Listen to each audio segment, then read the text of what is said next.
We will be recording today. Hey, everyone. Welcome to March 2023 TLN Mastermind. TLN is Texas Leadership Network, in case you were wondering. So there are a lot of amazing business coaches on the line, as well as amazing business owners and leaders who join us every month. And we're absolutely excited to have all of you. Our leader today is going to be Erick de la Fuente, or I like to call him EDLF.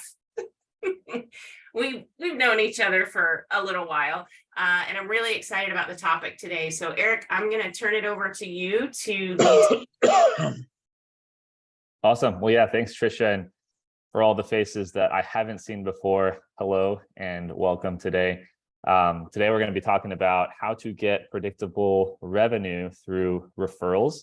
And most people think, referrals is something that happens solely through kind of word of mouth, right? Every, once in a blue moon. But my perspective is if you put in a little bit of effort, create a more strategic relationship with your business partners, it could completely change. So here today, I'm hoping we can learn how to create those strategic partnerships and yield more predictable revenue. So as Trisha mentioned, my name is Erick de la Fuente, and I am a focal point business coach and trainer based out of Dallas, Texas. I do appreciate everyone tuning in today to learn more about predictable revenue through referral relationships. Today, my plan is to give you guys a little bit of a story about me, how I fell into this particular area of helping people. I want to talk a little bit about what makes a relationship a strategic partnership or a partnership in general. The four main pillars I think of when building a pipeline through them, and then maybe some tips on how to capture some low-hanging fruit today. So if that sounds good, we can get started. Right on. All right. Well, as I mentioned, my name is Erick de la Fuente, and I'm a business coach and consultant. I'm relatively new to Focal Point. I started with them back in September of 2022, but I have over a decade of experience in the consulting space. I'm not going to bore you guys with all the details of my career, but I did want to tell you all a quick story about how I landed into this particular method of growing business. So I used to work for a big consulting firm called Deloitte, and I knew that the corporate life was not for me, but I really enjoyed talking about what it was that I was doing and helping others get there as well. So I got an opportunity to transition to a smaller consulting firm, which specialized in a lot of the same things that I had been doing kind of my whole career up until that point, as a business developer, right, or as a sales guy. So now, from my perspective, right, I got to talk about all the awesome things that I did, that my firm did really, and then try to sell that work to other businesses. And at the time, I think we were targeting large businesses in kind of the middle market. So think like $200 million in revenue up to $2 billion in revenue, specifically with accounting and finance advisory services, right? So I was stoked, right? I got to talk about all the things that I love doing with these businesses. But there was one big problem.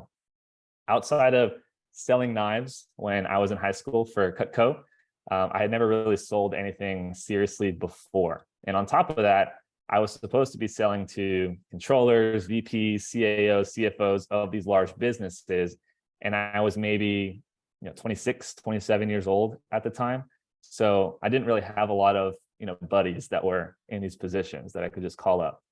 And the cherry on top on all of that is that my onboarding, right, if you can even call it that, for my new sales job was basically, here's your laptop, go sell some stuff. Good luck. And no training, no direction. Granted, we were a 20-person shop at maybe $10 million in revenue or so at the time. So I can't blame them too much because we're all kind of flying by the seat of our pants. But man, did I struggle. I had never cold called. I had never marketed. I'd never done any of that because I didn't really know how. And I tried cold calling. I hated it. I tried going to networking events to meet people, and I collected a lot of business cards, but rarely, if ever, did I get an email or a call back. I even tried LinkedIn, but up until then, I'd only really used it to announce, my promotions and job changes. So I was feeling very, very down, discouraged, and just kind of awful.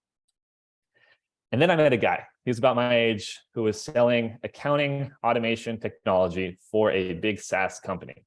So if you recall, I was selling financial advisory and accounting services. He was selling accounting automation technology. So him and I, we hit it off, talking about a bunch of guy things before transitioning to work. And when he told me about the product, I was really curious and I asked to see it, given that I had spent a lot of my career kind of doing that type of work. And as soon as I saw the actual product, I was blown away. And I figured the product probably sold itself. He's probably a millionaire and he's living the dream. And so I asked him how long or how well he was doing. And his answer surprised me. He said, honestly, man, I don't know accounting. I don't know the language. So I struggle. I'm a sales guy. And our sales engineer has really never done the thing before. He just knows the product really well.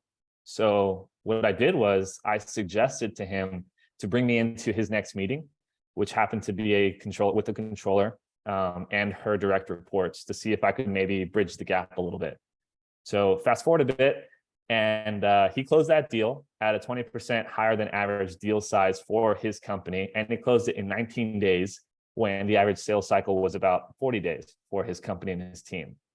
Not only that, but for me, I built a genuine connection with that controller without trying to sell her any of my services. Can anyone tell me how this story ends? Not rhetorical. Anyone? Trisha, maybe? I was going to say rinse and repeat. Continue to do that, right? Continue to build those relationships and partner with people and close deals, right? Something like that, yeah. I mean, my new SaaS friend, right? He just wanted to bring me into all of his deals after that. He's like, I found a winning strategy. I wanted to keep doing this thing. And from my perspective, I got to build a lot of relationships with my prospective buyers, right? Controllers, CAOs, CFOs, without having to cold call, without having to attend, boring networking events, et cetera. And so this new strategy emerged, right? Strategic partnerships. So I know it's a pretty long story, but I want to open it up to you guys right now. What were y'all's main takeaways from that story? And Kristen, I'm going to pick on you because you were pretty vocal at the beginning. What? Right. Well, I mean, it's just kind of like the part of what we were talking about before, of just the matter of building these relationships. You never know where they're going to be. And I'm sure you can tell I'm like the shy, quiet type, like I'm very to myself and et cetera. But I mean, people tell me that that's kind of what they see is I'm out there, I'm loud, I'm tall, I talk, I joke, and that's what draws them to me. But it's just having conversations with people. I see my services when I do sales is not selling, it's educating. And when you educate and build relationships with people and having a mutual conversation back and forth. So just basically that, I think, continues to solidify your story, solidifies that point that it's not about going out and cold calling and selling to people. It's about having genuine conversations about people, and then that kind of follows. Yeah, exactly. I think you kind of emphasized a lot of the points I was trying to make with that story.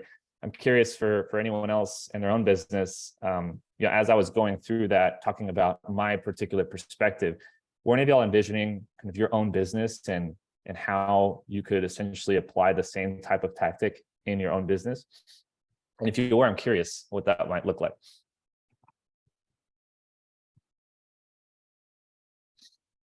Yeah, so I'm going to throw something out there, Eric.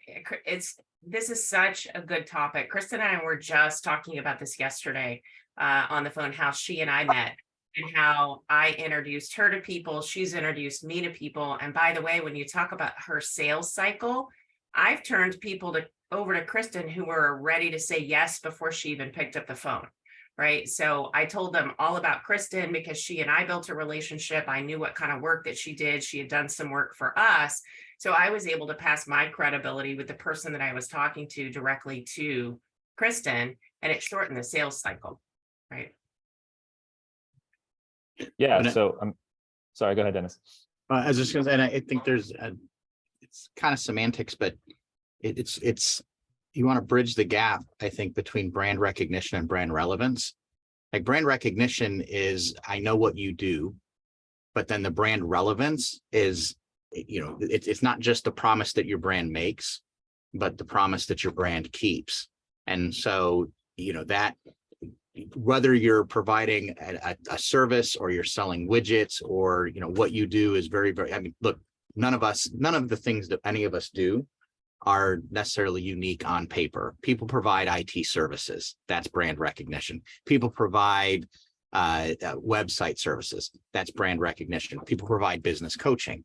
That's brand recognition. But the brand relevance and how you achieve and how you maintain these strategic partnerships where the goods are sold before the introduction is made is more about your brand relevance and the fact that you're going to step beyond just mere brand recognition as a quote unquote business coach or as a quote unquote IT provider, but you're a partner and you're a partner across, anything that touches IT. I imagine, Brad, you're all over the place in the Chamber of Commerce. I imagine if anybody came to you and said, do you know someone who does X? You've got the Rolodex of the Clear Lake Chamber of Commerce in your head. That has nothing to do with CMIT from a brand recognition perspective, but it has everything to do with Brad Bricker, CMIT, and the brand relevance. Your brand relevance is much broader than your service offering. And I think that's, so moving from recognition to relevance is, I think that's important in the, in the context of what you're trying to show us, Eric. Yeah, I mean, too deep and too long, but no, I like that. I like thinking about it in the sense that you just kind of laid it out, right? Brand awareness and brand relevance, or sorry, what was brand awareness and brand relevance and brand recognition? Brand recognition, what it is I provide as part of my core service, and then brand relevance, what I can provide to you even beyond that widget or that service. That's your brand. Yeah, exactly. So I use different terminology, but I think I'm understanding what you're saying as far as like providing value beyond of just the thing that you do, right? Is that kind of a fair summary? Exactly. Yeah. Yeah. So one more question for the group, because I want to make sure I'm not confusing terms that I'm using here. But in y'all's perspective, what is the main difference, if any, between a referral relationship or someone that's just kind of tossing you business referrals, or a true partnership or a strategic alliance? Does anyone have any thoughts on that? I've got my own, but I'm curious to hear anyone else's. I'll use what I think is a good example. Excuse me. I have a CPA that I work with, and we're constantly referring clients back and forth to each other. So I'm handling their fractional CFO work and helping them get their books in order and everything on a monthly basis. And then she's helping them tax planning and tax filing and any other, long-term tax goals, especially if it's a growing business. But we're constantly passing referrals, and we kind of go in together sometimes to try to talk to a client that I might have had an introduction to, but their pressing concern is a tax issue. Well, they can't do the tax until they get their books and accounting in order. Mm-hmm. But we partner on a lot of stuff together, and for me, that's a strategic partnership because it's helping grow my business and hers. Yeah, I love that, Greg. I'm curious, in that specific example, right? You mentioned at the end there that sometimes you go together to prospective clients. What does that look like? That's usually both of us having a meeting with that client and finding out what their needs are. And either one of us have been reached out to first. But in talking with an initial consultation that I might have with a potential client, if I hear they have tax issues, I'm like, well, you need to talk to this. You need to talk to this person. She's great. We need to fix that. But it's kind of a, can't put the cart before the horse type deal. You got to have the books in order first before you can look at tax. But if there's a tax issue, we'll work together, because sometimes it's it's been like creating a structure for a medical practice. And I need her to do the structure before I can do monthly services. Yeah. And in that relationship with that CPA firm or that particular person, do you guys track like the number of referrals that you're sending versus that you're receiving?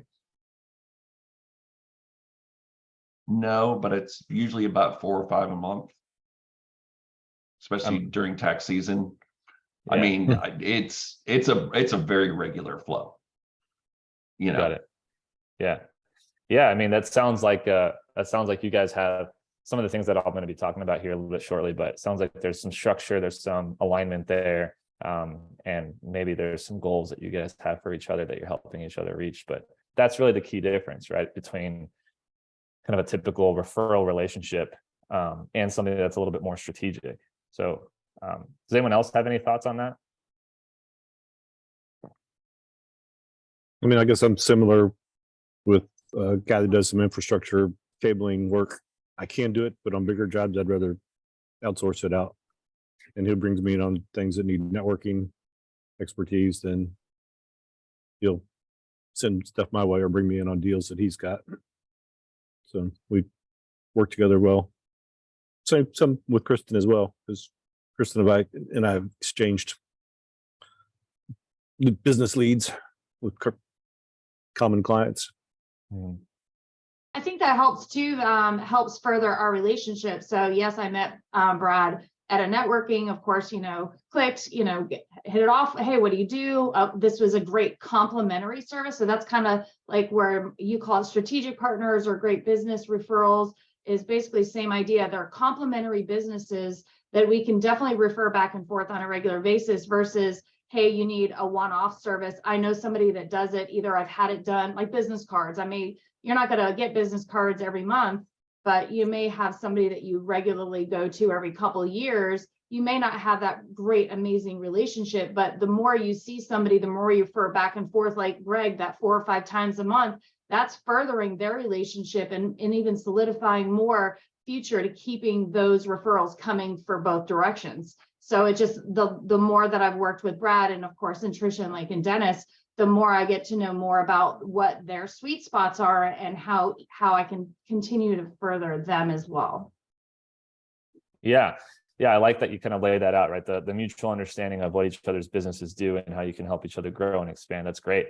The way that I define it for my clients, the differences between referral relationships and strategic partnerships is this, right? In the former, right? In the referral relationship, you're basically using someone else or being used by someone else as a way to help a client or customer with a problem they have with an offer that you don't provide, right? Or a service you don't provide. So in the context of kind of what you guys have been talking about, right? There might be things that you do or you don't want to do, so you use someone else, or it's something completely different that you don't do at all, but you still want to help out your prospective client or your actual client. You want to bring someone in that you know, like, and trust already, right? So that's, in my mind, more of a referral relationship than a true strategic partnership, because sometimes the referrals are reciprocated, right? In the example that Greg, you were providing, right? Sometimes the referrals are reciprocated, but sometimes they're not, right? And so my perspective is this: if you have referral partners and referral sources, and you're not trying to be more strategic with them, and I'll explain what that means here shortly, I believe that you're leaving money on the table. And so the difference is, if you make an effort to work with businesses that serve the same person you do, meaning the same ICP or ideal client profile, if you make an effort to work with businesses that serve that same ICP with a problem that they consistently have that your process does not solve for, or that you can use the combined process to deliver even more value, right? The steps beyond that is that there's a plan in place, right? Are we going to market together? Are my services in addition to yours? Are we going to use each other's audiences to reach a larger group of prospective clients? There's a lot of different ways to do that, but whatever you decide is the best approach. What makes it strategic, in my opinion, is that there's an alignment of plan, of priorities, and of principle, right? And the key is the tactical follow through, right? Where you hold each other accountable to and reciprocate according to that plan. So with that, obviously a little bit different than what we've been talking about so far. I want to again, open it up to the group a bit. In what ways, if any, are you guys currently leveraging those kinds of external relationships? And if you are monetizing it, how are you monetizing it? And also, how are you accounting for the time spent in those relationships versus other revenue channels like direct cold outreach or marketing or whatever else that you're doing? So kind of 3 questions there. I'm just curious to open it up to the group to see if anyone has any thoughts. So I'll throw out one that I think falls into your strategic partnership, Eric. I have a wellness coach who's a chiropractor and American Ninja Warrior. She and I partnered together to deliver a health and business wellness group program, which is actually how I met Kristen. But I continue to have that relationship with that wellness coach. We support the same clients because it's women who are looking for better health and building business. And we continue to do that with each other and hold each other accountable. In the beginning, it was about creating the content, and now it's about sharing each other or leveraging each other's book of business, if you will, right? So that we can invite those women into that group program. As far as measuring cost behind time or, just simply cost, that's not something that we've truly looked at together, but I think it's a good point for sure. Yeah, I like that. I like that relationship. It makes a lot of sense. And you're kind of hitting on the points that I was talking about earlier. And when I was referring to in the context of cost is really opportunity cost, right? Like, let's say in that example that you just provided, Tricia, you're spending, I'm just making stuff up here, but you're spending 5 hours a week creating content, strategizing with that particular group, doing all the things that you need to do in order to make that relationship thrive. You've got a return on that, right? So whatever clients that you get from those particular efforts, right? Whatever that is, I'm talking about what's the opportunity cost of spending those 5 hours on something else that might be more direct or different, right? Do you get more in return? And so the reason why I bring that up is because I see a lot of small business owners like thriving off of referrals, and they think it's great and they think it's awesome, but they don't quite figure out, or they don't quite know how much time they're investing in that and what they could be getting if they were investing that elsewhere, right? So it's not to say don't do that, right? Obviously, if it works for you, do it and keep doing it. It's more of just an awareness thing. Well, on that note, just even with our networking groups and, different participant things that we participate in, you'd have to determine on a regular basis, like annually or something. Okay, so now these dues are due, again, no pun intended. So is it worth me to spend another year and XYZ to continue going to this group? Has it still, because I can cultivate those relationships elsewhere. So is it worth my time and money and driving and et cetera to continue to invest in this group? Or should I pull those 5 people that I've already built those relationships with and continue to cultivate those on my own and find another group where I can meet more or different people? So I think a lot of us probably do that on a regular basis, is review what we're spending our money and time on and determine if that is well worth that continued money and time. Kind of off topic, but similar. Yeah, no, that's perfect. I think that retrospective review is really important. And if you're doing that, awesome. I find my experience, a lot of people aren't. So it's just really an awareness thing. Like there's opportunity costs to all of those decisions that you're making. If you're doing, BNI or whatever networking groups you're talking about, you have a partnership with the people in that organization, right? You're spending time with them, you're investing that time, you're trying to align on, similar clientele, right? To figure out what you can offer them and everything else. So yeah, that's spot on. Thank you, Kristen. Anyone else have any thoughts on that?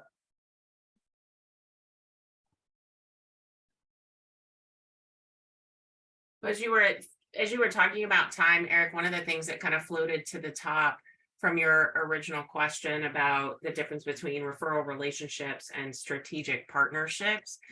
The thing that floated to the top for me just now is the amount of time you're spending on those relationships. Right, that's a huge difference between a referral relationship and a strategic partnership. You're going to spend more time with that strategic partner than you would with someone who's just a referral relationship, if you will, in my opinion. Yeah, I'm a big believer in joint value propositions are much stronger than just value propositions. You've probably heard me say that before, Trisha, but if you can find someone that serves the same, again, ICP or ideal client profile, that person that you're trying to serve with whatever service you provide, my perspective is the best way to do that is, or the best way to extract the most value from that is to find someone else that serves that same particular persona with something different, and then go to market together, because that value compounds. And all of a sudden, maybe you're charging 100% of whatever it is to that person. If you're going by yourself, spending 100% of your time trying to do it, all of a sudden you're spending 50% of your time trying to do it and selling it for 200% of whatever the value was originally. So there's just that kind of multiplicative reality, I think, when you do things like that. Well, then if you take that a step further and put it from the purchaser or the client's perspective, how much time did you just save them?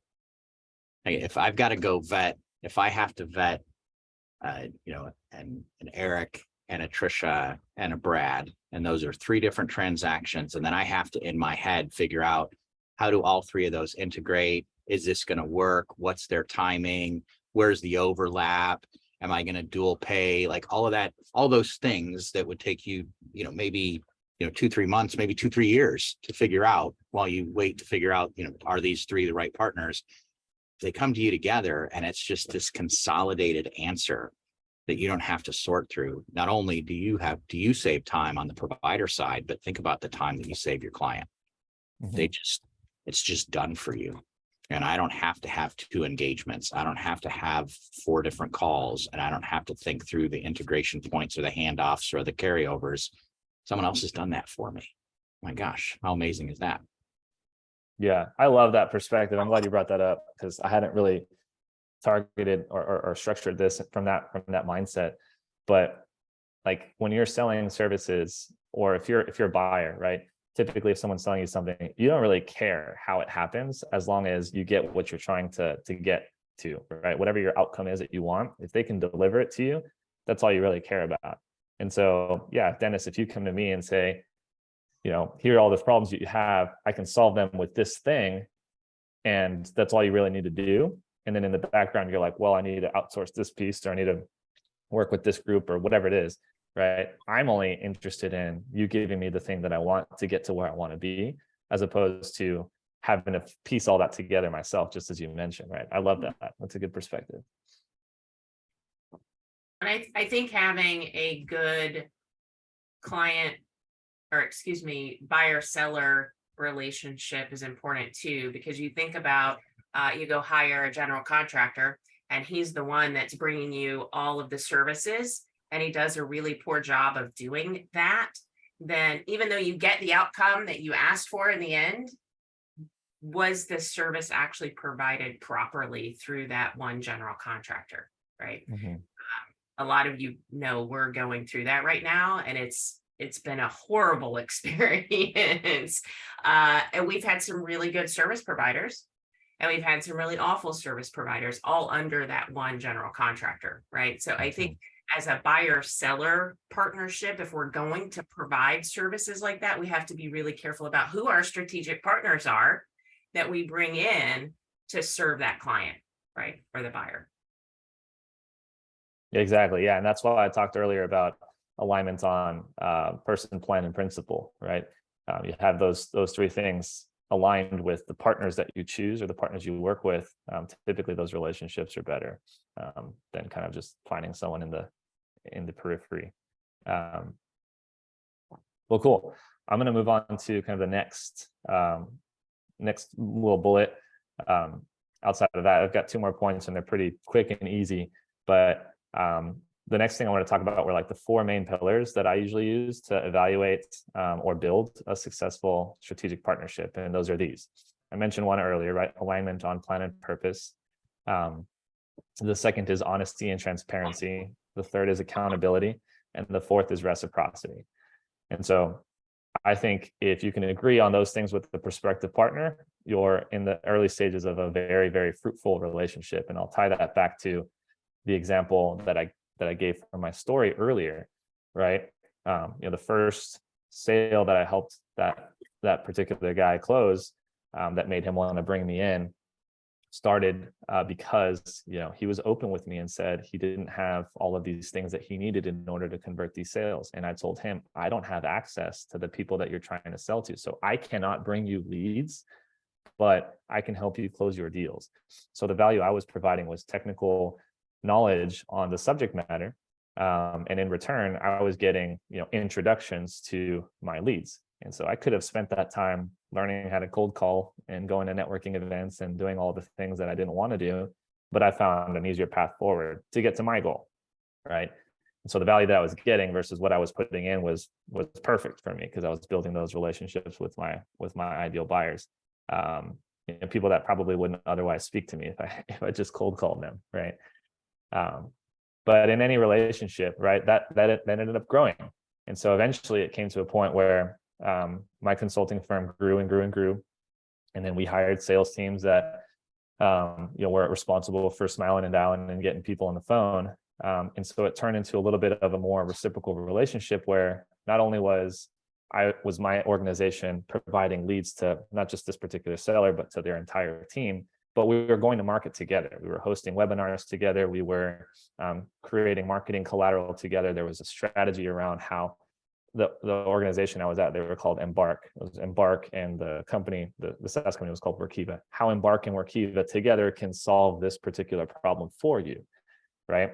And it was kind of the cornucopia of problems that they had kind of consolidated. Instead of having to get to a bunch of different buyers, or a bunch of different vendors rather, they could just use us, right? To your point, Dennis, as far as like making that process so much easier.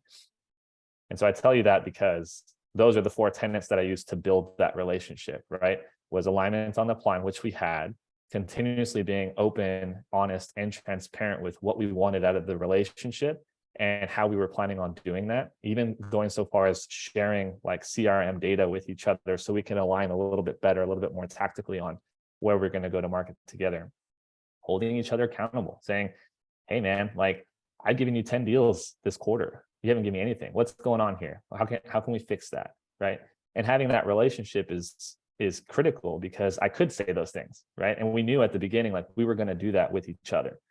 And that's how it kind of blossomed. And that particular organization, we ended up building like a $27 million pipeline of revenue from just this one partnership in 18 months. And so it all comes from kind of those core pillars, I think, of having that willingness to plan accordingly, right? But obviously be transparent, open with each other, hold each other accountable, but then manage the reciprocity, right? Anyone have any thoughts on that?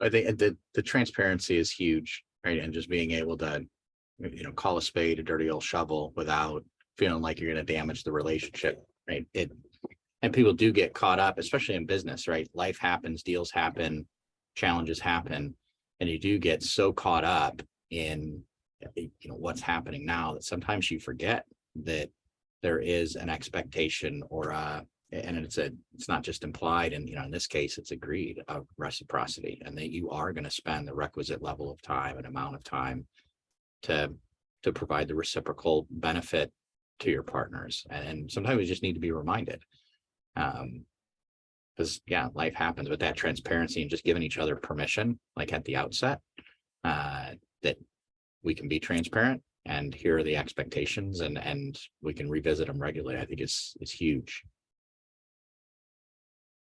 Yeah, thank you for that, Dennis. Anyone else? Is this landing with you guys? I hope I'm not just talking. I don't I don't want to just be preaching from the hilltop here. I'm curious if it's resonating with y'all's own business, right? Obviously, I've got my own perspective, but No, it's timely for me. I'm in the process of rethinking where I'm spending my time and my networking and who I'm networking with, and try to be more strategic. So yeah, it's good. Thanks. Eric, for me, for example, I have my referrals, pretty much the ones I have right now, all came to partnerships, headhunters, CPAs, and other ones. I have very non-log with Chamber of Commerce and BNI, so network group. So that's what I'm getting mostly partnerships, and we refer to each other, and then we, like you said, keeping accountable. But that's my main referral source right now. A lot of Rotary members, they're referring a lot more. Yeah. And for those that might not have those relationships already, right? If you're thinking about, hey, this is actually a good marketing strategy, like I get to spend less time cold calling or whatever it is that you're doing already that you might not like, and you're thinking about, okay, I want to go build these partnerships, right? How do I do that?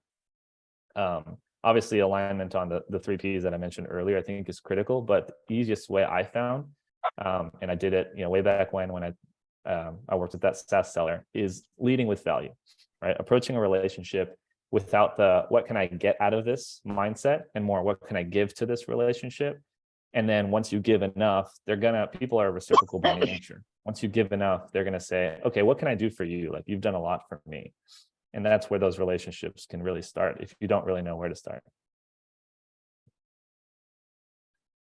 What about this came up, I think last week or the week before, Trisha, and in a different thread, but like the maturity of the business. You talk about reciprocity, and if you're a baby business, or you're just starting out and you're in your first 1, 2, 3 years, and you haven't quite figured out some of the basics, and you're wanting to, or you're in a group, or you're in a scenario where you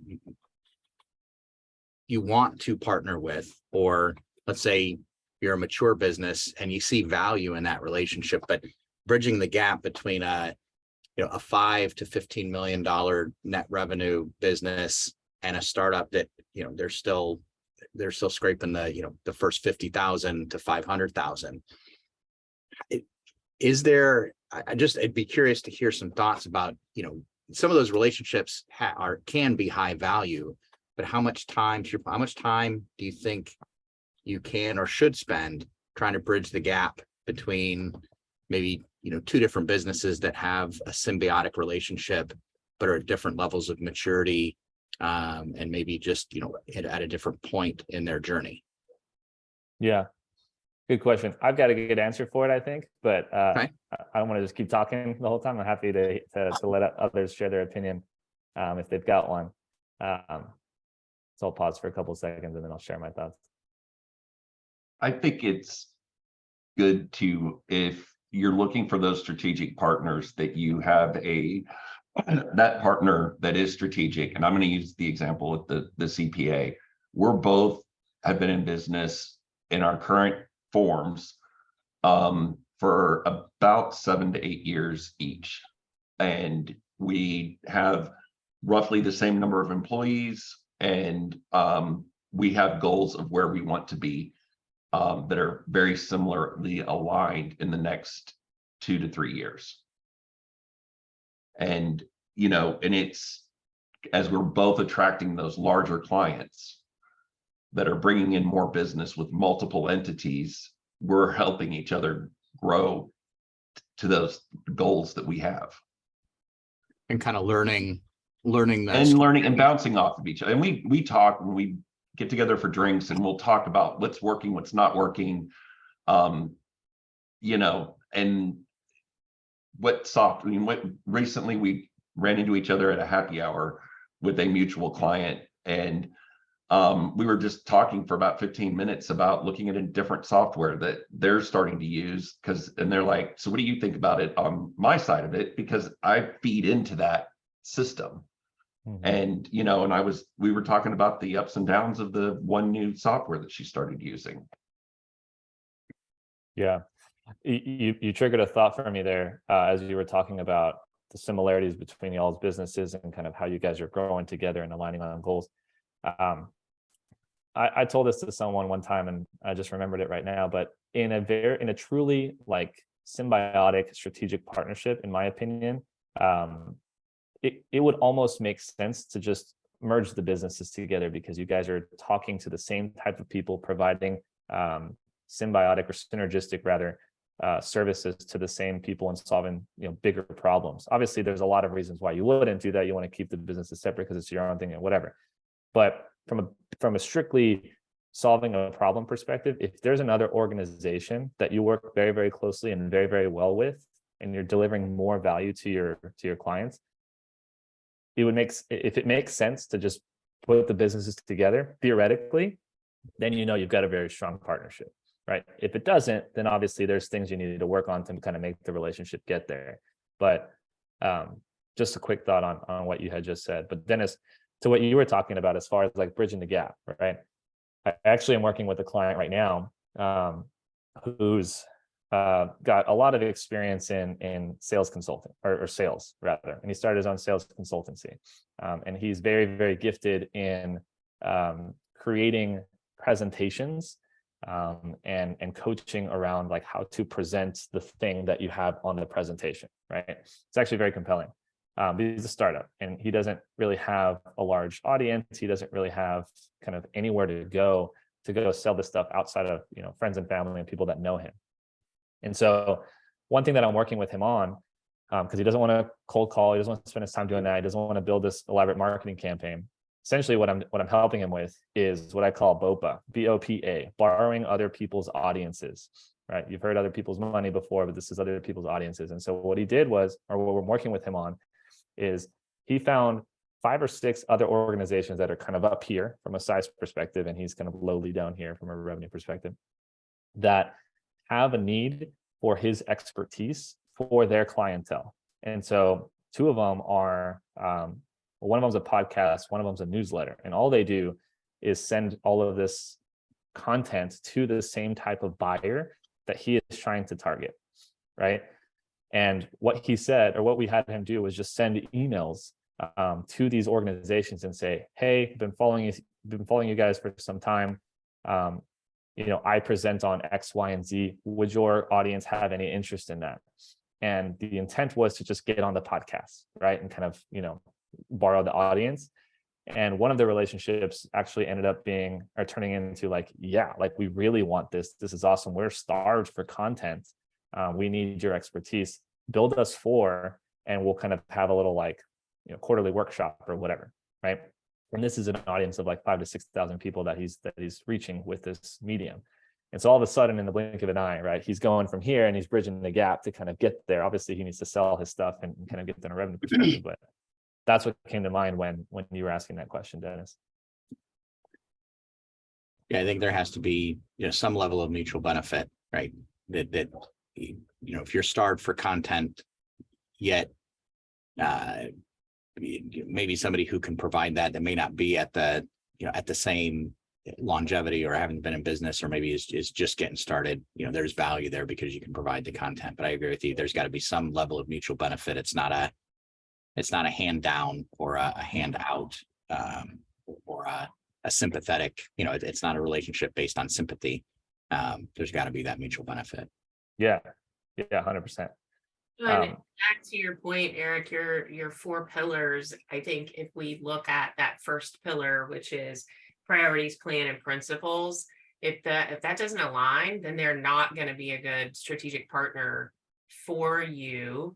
And likely they're not after the same clients either, based on them being a baby startup business, Dennis, to your point, or somebody who's, doing 20 million.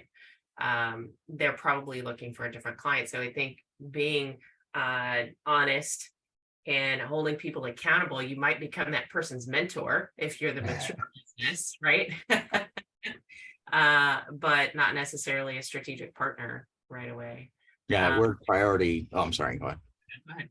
I was gonna say that word priority. If you're, as a startup, if your priority is, I got to make payroll by Friday and it's Thursday at 12:49, versus the priority of let's let's finish this go-to-market joint venture proposal together. Payroll might just trump the go-to-market joint proposal, no matter how smart I am, no matter what I've got, stored up here and how much value I could provide to Eric in terms of this joint venture. Payroll, it's in my head. Right? I got people people got to eat, and it's almost Friday. Yeah, and I would say like on the aspect of honesty and transparency, like you should feel comfortable to tell me, hey man, like I don't have time to work on this proposal. It's a great opportunity. I have to make payroll. Here's my priority, right? So yeah, love that example. Eric, I don't mean to butt in, but I always like to hear Cortland's perspective. Welcome, Cortland. I'm glad you're here. Just because his business is built a little different, it comes from the pharmaceutical area and also has a very, very large team. So, Cortland, what's your perspective on strategic relationships in your business? Well, I was going to say my strategic relationships are typically folks that cannot market for me. So basically, because I'm a DEA firm, I cannot do any sales and marketing. So the marketers of my business are typically government agents that go out and cite firms for being out of compliance, and then the relationship with the agency gets back to me so that I know that I need to reach out to somebody. But again, it's for us, it's reputation and who we are, and because of the fact that I cannot go out and do any sales and marketing. So I'm over here going, okay, strategic partners. All right, FDA, DEA. Well, they're not really partners because there's no give and take. It's like it's total give on one side, and I guess the give on the other side is I help somebody get compliant so that they can continue to do their marketing and sales and all that kind of stuff. And then, as Dennis just mentioned, I mean, I've got a client that is supposed to receive $258 million on Friday, so we can move forward with a strategic plan. But I'm looking at payroll, and with Walmart continuing to extend their terms and ensuring that shareholders get their dollars instead of paying their supply chain, it makes payroll that much more fun. So I'm sitting here going, $258 million. How much time do I have to do that versus payroll? So yeah, it's a real quandary. It's a real quandary. Yeah. Sorry, you cut out a little bit there. Were you done? I froze on my screen. Can you still hear me? Yep, we can hear you. Okay. Well, cool. I know we've got like 8 minutes left. And I like to typically leave these types of things with at least one nugget of value. And I know we talked at the beginning about referrals in general. So most of the discussion has been around why strategic partnerships should be a priority, but I know a lot of us still have a lot of referrals in our business. So I wanted to share something with you guys that I tell all my clients to do. And it's something that you can do today and take away from this session and leave on a high note. So like I said, it's not super specific to partnerships, but it'll help, I think. But what I want you guys to do is think about one of your customers or clients that you really, really enjoyed working with or currently enjoy working with. Everything about them is ideal or close to it for you, right? Here's a really easy way to get some more business just out of that one relationship. And it's super simple. Are you ready? Ask for a referral. Right? Super easy. And I'll make it even easier for you to provide a template for y'all, because I did see some smirks and smiles and laughter. Try this, right? And this is being recorded, so if you don't get to document at all, you can catch it later. But this specific template is what I use as what I have a lot of my clients use almost verbatim. It says this, hey, Mr. or Mrs. Person, right? I've been reflecting a lot on my business plans for the future. And honestly, I'd love more clients who are insert description that is true to you about the client in question, like you.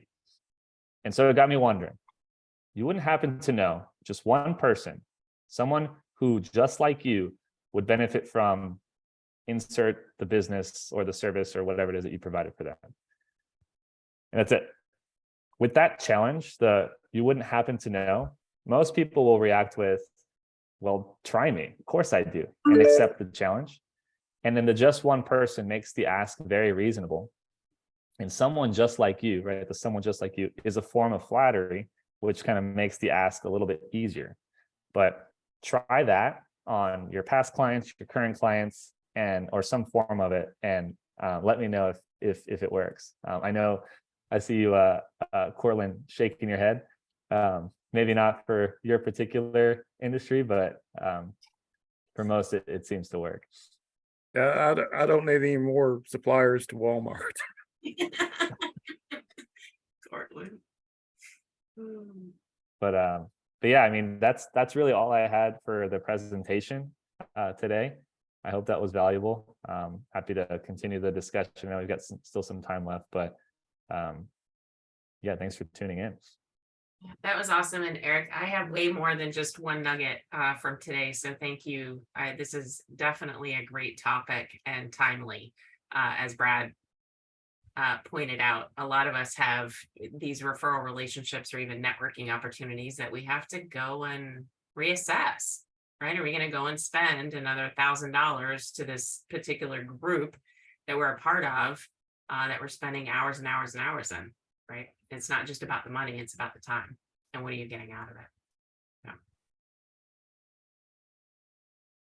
I actually have the template here. So I'll put it in the chat. I didn't think to do that. Didn't think to do that earlier, but I'll put it in the chat here if you guys want to use that.